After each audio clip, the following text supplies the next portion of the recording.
freaking first cut. Golly.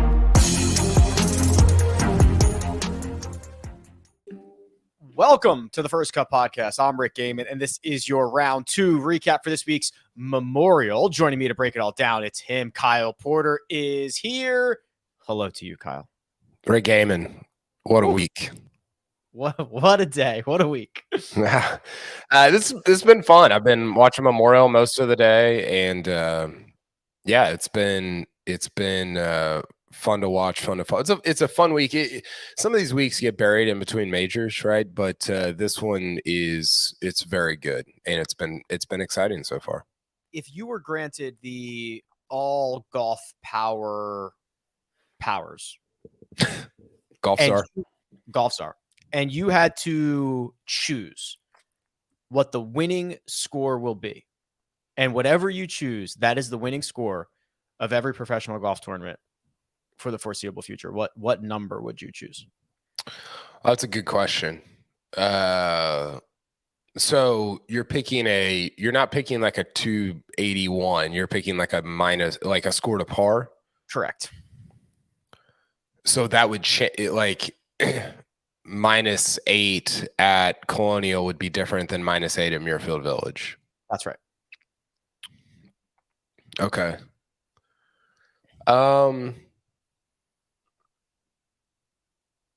Yeah, it's interesting. I think I would pick well, I think if I could pick the overall number, I think I would pick like 280. So 4 rounds of 70. Yeah. Which this week would be 8 under. Yeah, and like 8 to 12, I love. I think it's really good. Like I think when it's like 8, 9, 10, and I don't know if that's like I don't even know if that's a real like take, because I don't know that the golf it's just my perception of it is different when it's 9 under than when it's 19 under. You know, yes. I think my answer would have been 11 or 12 under. Now, because making birdie should like matter. Some events on the PGA Tour where if you don't make birdie, like you're just losing ground, right? You're just like losing ground on the field. So making birdie should matter. It creates a situation where a guy gets hot for 3 or 4 holes and he's right back in it. It shows that a golf course is like difficult enough. There's still an opportunity to go low if you want to go low. Like 11 under par is like the best winning score. Yeah, I like that a lot. I think what's interesting is I think golf courses are interesting. I was watching, I can't remember which video. It might have been in both the No Laying Up and the Fried Egg videos of Los Angeles Country Club, and they were talking about, I think it was Gil Hanse who did the restoration, renovation, whatever you want to call it, and he was talking about these half par holes where whatever the score is on the card, like the reality is that the average on the hole will either be a half stroke over or under that number. And that's really interesting, right? Because it's more that math is always true. It's just not usually as stark as like a half stroke. It's usually like a 1/10 of a stroke or 500ths of a stroke or whatever. And I think that makes it really interesting. I think that,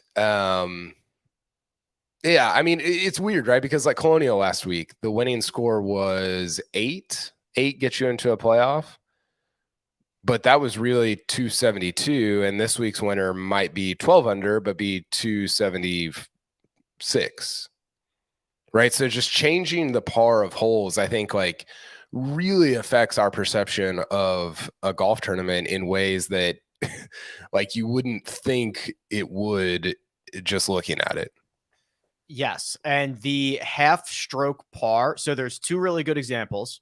And they're both George Thomas golf courses. This is kind of what he did. Riviera and LACC, where number one at Riviera plays like 4.5, very easy par 5, and number 2 is going to play 4.5, very difficult par 4, in which LACC is going to have basically the same thing. So that no matter how you get there, it's like 9 through the first two holes. And I love that. That's kind of not George Thomas's like signature, but one of the things he does on a handful of these golf courses.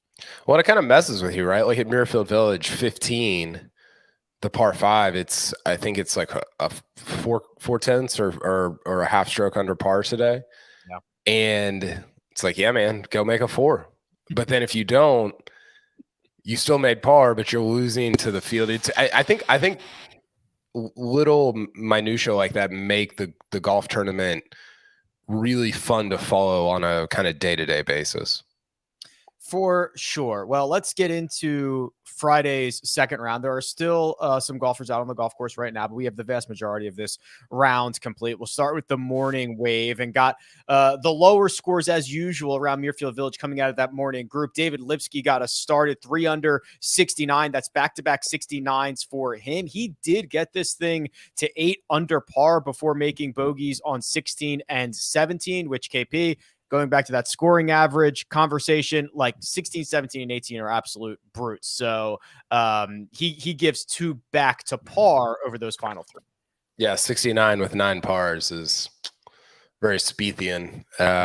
It's lovely. But yeah, obviously played very well. Not very many pars, which is, it would be really interesting to see which courses on tour, and I imagine it's the better courses that give up the fewest, or that give you the fewest pars, because the better courses are the courses that you have this risk reward of, like, you can make birdie or bogey and the line is really thin, right? And it seems like your Augusta Nationals are like that. And I'm not comparing Augusta National and Muirfield Village, but Muirfield Village seems to be like that. And that obviously is what happened with Lipsky here. No, you can compare it, because that was what Jack was trying to do, right? Make for sure. Make Augusta National of the Midwest. Is, I guess, Ohio's more eastern than the Midwest. Round of the day. I don't want to get drawn into that. That'll get entire, like, regions of the country coming after you if you mislabel their. All right, real quick. I had someone tell me that West Virginia is on the East Coast. Not on the coast. Well, like, okay, that one's easier because it's, like, literally not on the coast. Literally, if it's not touching the coast, it's not on the coast. Right. But what is West Virginia is weird. Like, what is it? Is it northeast? I would say it is mid-Atlantic. Okay. So that's like Philadelphia. I think Philadelphia's in the northeast. I think mid-Atlantic is like Ohio, West Virginia, western parts of Tennessee. Like, before you get to I told you not to draw me into this. Okay, so St. Louis is the gateway to the west. We have the arch, right? So St. Louis Midwest? So that's the Midwest. Anything west of that is the west. Anything on the water is the West Coast. Hold on. Oh boy. Anything west of St. Louis is the like Oklahoma is the west? Well, yeah. Well, that could be the south. No. That's the south. Oklahoma is weird because it's not the south. It doesn't have the. When I think south, I freaking knew you would do this. When I think south, I think of, like, the Grove at Ole Miss or Auburn football. I don't think the state of Oklahoma. North Dakota thinks Oklahoma's in the south. Yeah. What is Texas? Texas is in the south. Yeah. How not? It's right in the middle and it's at the bottom. It is absolutely the south. Well, I agree. Directionally, it's in the south, but culturally, it's not in the south. Culturally, the south is Georgia, Mississippi, sure, Alabama. Yeah. No, I agree. Right? Yeah. Culturally. So, like, I think Oklahoma is the Midwest. But then you can't have. What did you say Ohio is? I said the Mid-Atlantic. I don't know if I've even heard that. It could be Appalachia. Okay. Well, I mean, yeah, you can break the. I can't believe we're doing this. You could break the country up into like obviously the more regions you break it into, the easier it gets to not infuriate people. correct. I had somebody, one of my friends, this woman, I saw her at church the other day, and she was like, "What continent do you think Hawaii is on?" And I couldn't function for the rest of the day. North America. Oh, is it? Or is that like no? I think like technically yes, but there is also like crap. It's not like what's the opposite of like Australasia? It's like What's Pacific. the Yeah, like oh yeah, Oceania. or Oceania. Yeah. Like I don't know that Hawaii is in North America. Like, and the argument is if the United States capture, like, if let's say we go to war with New Zealand, which would be just preposterous, but let's say we did, if New Zealand becomes part of the United States, that doesn't mean New Zealand is all of a sudden in North America. Like, just because something is part of a country does not mean that it is part of that country's continent. Like the British sort of what's it called, like the overarching empire, like they had countries all over the place, right? But that doesn't make them part of Europe. Like they're not on the continent of Europe. Yeah, so this does come down to whether you're thinking geographically or politically. So according to like National Geographic, it is politically part of North America, but geography, what's that word? Geographically, not part of any continent. Yeah, and that's what my friend, that was her point, was like, it's not, you can't really attach it. You can't put it in a box. You can't put Hawaii in a box, basically. We had this long conversation about it, and I was just rattled for hours. It was incredible. Well, I'll tell you what, you know who else you can't put in a box? Hideki Matsuyama, who shot hell yeah round of the day, 65, 7 under, second in approach. Sixth in approach, second in putting. He's had plenty of success around here. Bogey free, 65. How sexy does that beard look too? Love the beard. Love the Hideki beard. Hideki is he might be the team captain of hadn't popped up for 2 months, and all of a sudden he's leading one of the hardest tournaments on tour. Yeah, he's super annoying in that way, but he's like, if you're not invested at all, like either good or bad in Hideki, like I love that part of him. Right? Yeah, he's like Batman, right? Just comes out of nowhere, starts smacking guys in the head, and he's in the thing. Yeah, he he had some great quotes afterward. I think I put one of them. I did put one of them on Twitter about just, it's like, I don't know, I feel good today, but tomorrow's could be different. And you're like, yep. That's a man who just shot 65 at Muirfield Village. We'll do favorites at the end. He was really good today. And this is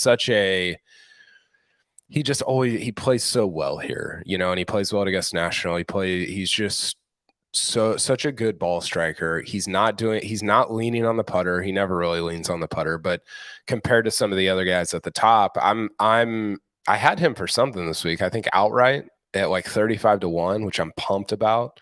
So yeah, it was a great second day, long way to go, but his statistical profile so far is pretty good. Pretty good indeed. Justin Suh is currently doing his post-round interview with Todd Lewis, holding his putter, which cannot be good. I've never seen a guy bring a prop to his post-round interview. We'll get to that in just 1 second. Patrick Cantlay, 5 under par. He's going to enter the weekend 2 shots off lead, 5 under on Friday, 6 under for the tournament. Patrick Cantlay and Muirfield Village go together like peanut butter and jelly. Yeah, I've got him to finish top 10 this week. Another bearded guy. He wasn't great on Thursday, and so you're kind of like, okay, and then just cruises on Friday. He's so good here, and it makes you wonder. Like, I feel like, Rick, everything Patrick Cantlay does makes me wonder why he's not better at majors, right? Like, just playing great, not only at easy tour courses but hard ones as well. He was awesome on Friday. I would imagine he's the new favorite. But I don't know. We'll get to that at the end. Yeah, we will get to that at the end. Rory McIlroy shot a Friday 68. He started on the front nine, so he ended on 7, 8, 9. Birdied both 7 and 8. Statistically, KP, it was very well rounded. Gain strokes across the board, all 4 major categories. And remember, he gave up 3 shots on a single hole yesterday, but is still very much in the mix here. It was interesting. I was looking at his.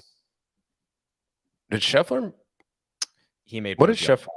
Made bogey on the last. So did he make the cut? Yeah, as long as it stays at 3 over, which is the very likely scenario. Yes.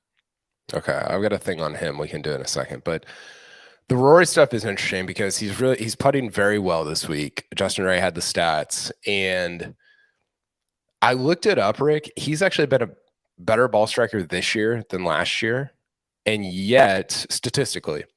And yet he seems to have this like real consternation over his swing. And I like, if you watch it, you sort of understand because it doesn't feel easy in big events right now for him. It feels like a real struggle in ways that it didn't last year. So I understand that part of it, but the numbers say that he's been a better ball striker since January 1 than he was at this like January 1 to Memorial last year, which I thought was really interesting. I also thought it was interesting that he's never really like contended. I say that he's finished in the top 5 here, but I don't remember him being like 2nd or 3rd late on a Sunday. Maybe I'm just misremembering that, but good bounce back from the opening 72 where he tripled the last, and he's in a good position going into Saturday. Yeah, he had a quote that like Muirfield Village kind of boxes him in and doesn't really let him hit driver in the way that he wants to. So obviously having, your best weapon, at least mentally, be put in back in the bag. Kind of a weird situation for him because he should be able to drive it all over the place. Spieth shot an even par 72. He's going to be 5 back going into the weekend. I am completely over the wrist thing. The wrist is not a concern. He gave us a quote like, yeah, it's fine. So I'm cool with that.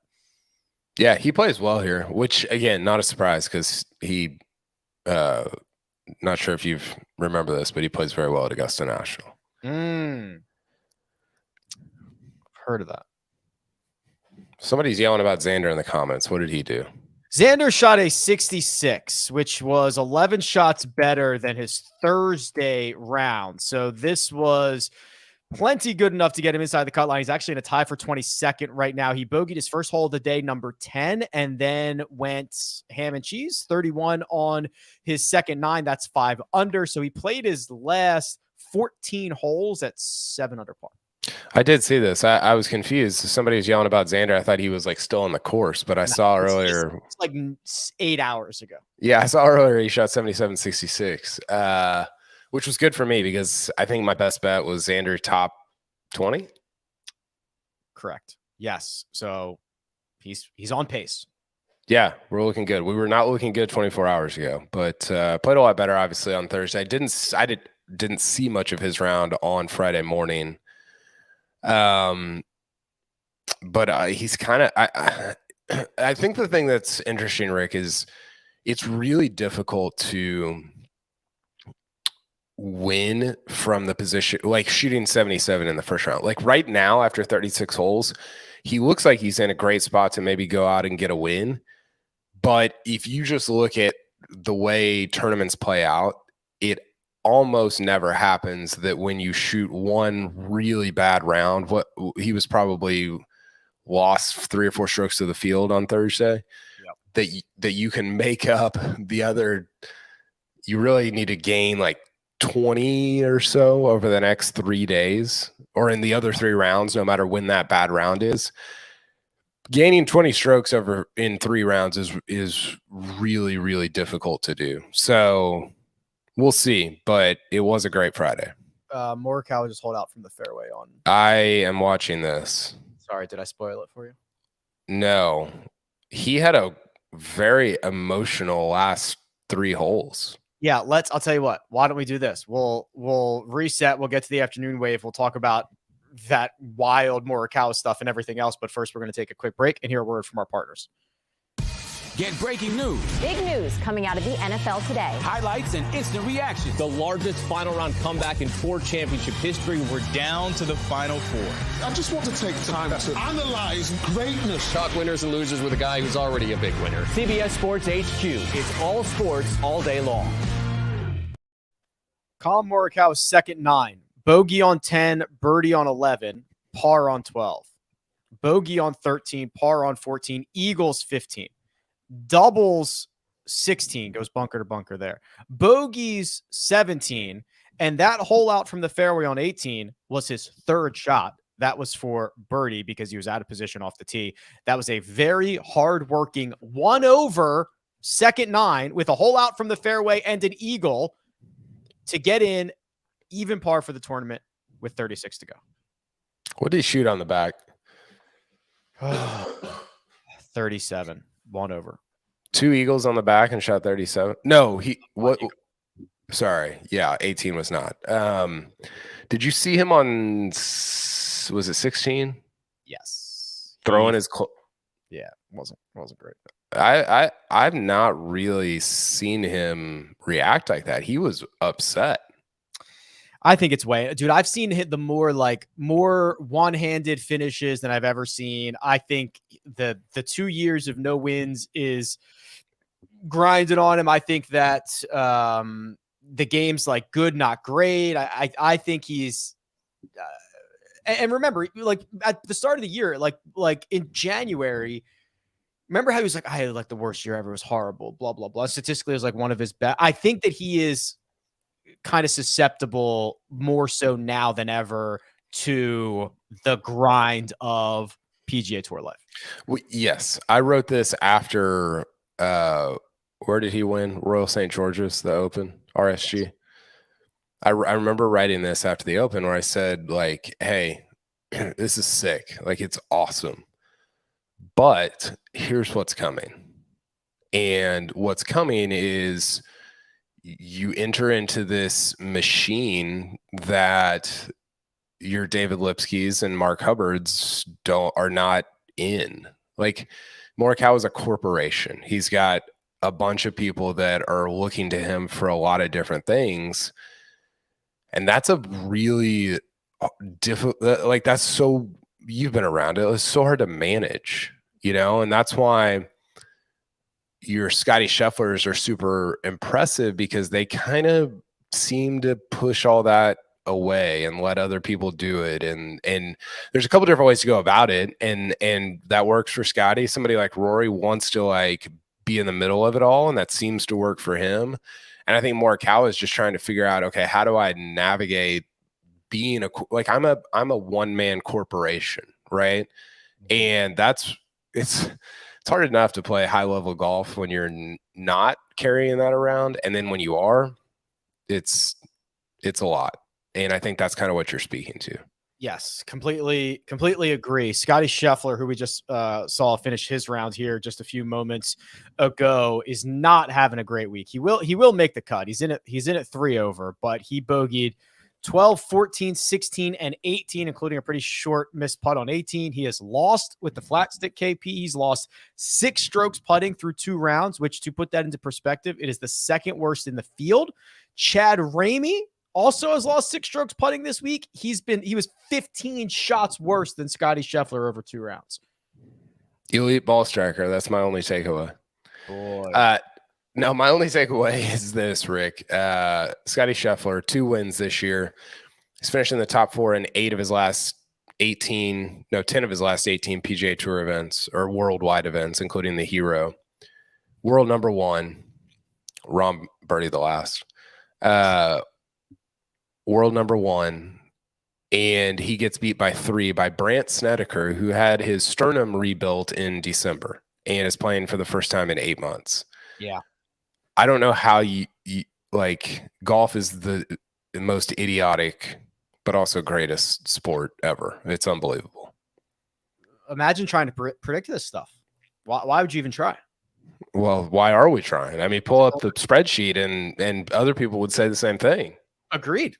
John Rahm, back-to-back 70s, gets in at 2 under. He's going to be 4 shots off the lead. Let's give our credit to our leader here, 8 under par, Justin Suh, 66, thanks to a birdie on 18. That's 33 going out, 33 coming in. This is a little bit of a trend here, KP. We're getting clearly, not that the bar was super high, but the best season of Justin Suh's career. You talk about expectations coming out with the studs that were Matt Wolff, Collin Morikawa, Victor Hovland, and now trying to put a stamp on maybe his first PGA Tour win. Yeah, it'd be awesome. It would be really cool. It'd be almost 4 years to the week after he did the Hello World thing, not the actual Hello World, but his version of it, or their version of it. And I love Justin Suh. I think he's a really good player. I think Korn Ferry Tour Player of the Year is very telling. Like I don't know if you have that list handy, but off the top of my head, Scheffler, Sung Jae, I think JT. I mean, it's a tell for like who's gonna succeed at the tour level. And I worry with horses behind him that the putter's a little bit carrying him right now. But I also think that he's one of the he's not like in the premium group of this player, but he's kind of one of those guys where it might just be the putter was hot for the first 2 rounds and then his ball striking is going to carry him the rest of the way. There might not be a drop off coming. So I'm excited to see if he can hold it with Hideki, Cantlay, Rory, Rahm, Ricky, all these guys within 4 going into Saturday. Final or last 5 Korn Ferry Tour players of the year, Justin Suh, 2022. The double year where they ended up making 2020 like a 50. That was like Steven Yeager, I think. Steven Yeager, that's right. 19. The years are hard. Yeah, it's not Sung Jae. Nah, you know who it is. After Sung Jae. You already said it. I'll give you credit for it. Scottie. Oh yeah. Okay. Scottie, Sung Jae Im in 2018. 2017's a significant drop off, but this guy's haven't. I mean, like a lot of guys would take this guy's career. 2017 Korn Ferry Tour Player of the Year was Chesson Hadley. Okay. Yeah. So I mean, I guess it's not always a tell, but it can be a tell for who's going to succeed at the big boy level. This will be his third 36-hole lead. First, 2021 Punta Cana, finished T28. Second, Honda of this year, finished T5.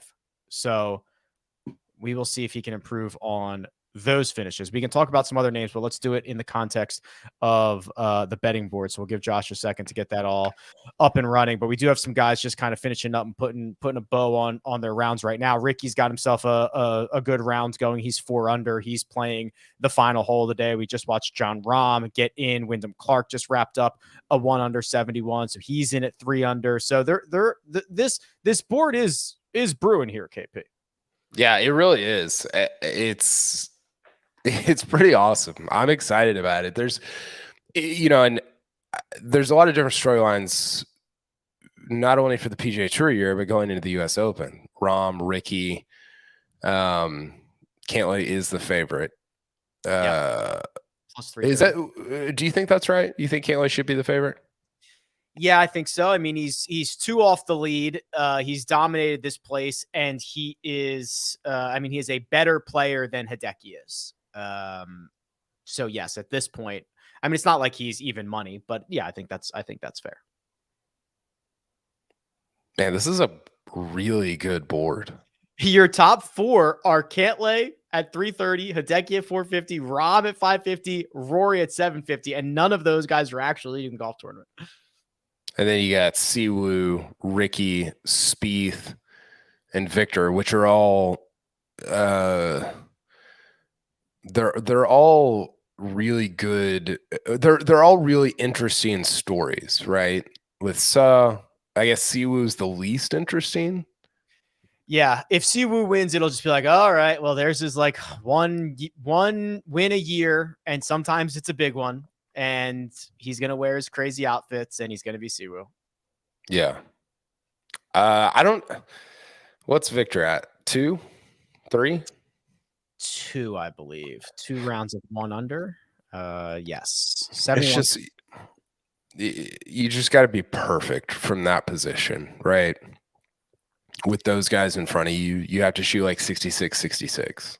Correct. Yeah, I mean, it's kind of the point. I was gonna put a bow on it, but Morikawa will hold out. Like you were talking about how Xander's like still very unlikely to win, despite like he's gonna have to shoot like 2 more 66s to win. Like he has to do so much to get it. Just you have to be perfect. These guys at the top don't have to be perfect. They just have to be perfect. I think I like Rahm more than I like Cantlay and Hideki. Yeah, that's fair. I mean, at those numbers, right? I think Cantlay. I probably like if my life was on the line, I had to pick a winner. I guess I'd pick Cantlay. But I think Rahm at those numbers is more appealing. I agree. I had Cantlay before the tournament started, so I'm cool with that. Rahm, but you're right. So Rahm is 4 off the lead, 3 behind Hideki. He's top 10 in both off the tee and approach for this week. Like it is vintage Rahm. You give him 2 more rounds, you think he's going to be better than basically everybody in the field. And Scottie's too far back unless he goes nuts on the weekend to like you know what I mean? Like the path is much more clear for Rahm towards the top than a lot of these other guys. Yeah, I agree. I'm excited about this. I'm covering it both days this weekend, and I don't know if are we podcasting together tomorrow or just Sunday? Yeah. Well, at the beginning of the week, I know Saturday it was a void spot, but I believe now you're on because you're on Saturday. So I think we're right. Let's do it. I'm pumped. It'll be awesome. Can't wait.